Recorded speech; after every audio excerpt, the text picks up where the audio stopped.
सासरवाडी यांचा मी कार्यकर्ता असून गोरगरीब जनतेची खूप कामं केलेली आहेत आणि मी आज समाज परिवर्तनासाठी फार झटत आहे, काम करत आहे।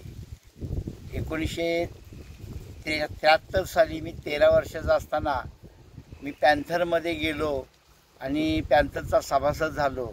त्या काळामध्ये माननीय बापूसाहेब तथा BC कांबळे आमच्या दक्षिण मुंबईतून खासदार म्हणून निवडून गेले, त्यांचं देखील मी काम केलेलं आहे।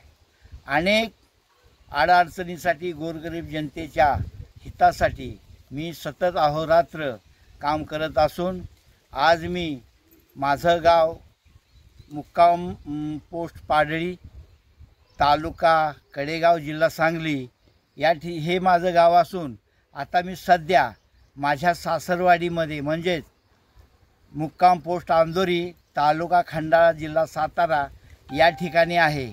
आज 1 जून हा माझा जन्मदिवस असून या ठिकाणी मी आगळा वेगळा माझा जन्मदिवस मी साजरा केलेला आहे।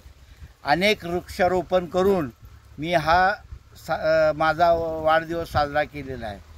काश्मीर, महाबळेश्वर या ठिकाणी झाडाझुडपांचं नैसर्गिक असून प्रत्येकानं 10-10 जरी झाडं लावली तर काश्मीर आणि महाबळेश्वर, पाचगणी हे झाडाझुडपांच्या निसर्गरम्य होऊ शकेल।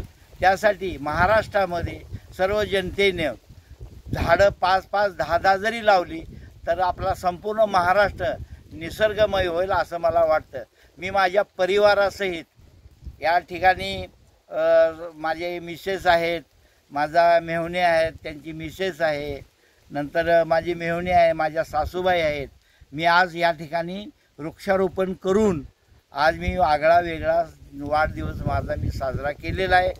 पत्रकार दिलीप वाघमारे यांच्या उपस्थितीमध्ये मी आज हा माझा वाढदिवस साजरा करत आहे। याची नोंद समाजानं, महाराष्ट्रातल्या जनतेनं घ्यायची आहे। झाडे लावा, झाडे जगवा, झाडांना पाणी घाला, अशा परिस्थितीमध्ये महाराष्ट्र रम्य झाला पाहिजे असं मला माझ्या वाढदिवसानिमित्त वाटतं आणि ही प्रक्रिया आपण सर्वांनी करावी। आपण आपले वाढदिवस झाडं लावा, झाडं जगवा या प्रमाणे करावे असं मला वाटतं। जय हिंद।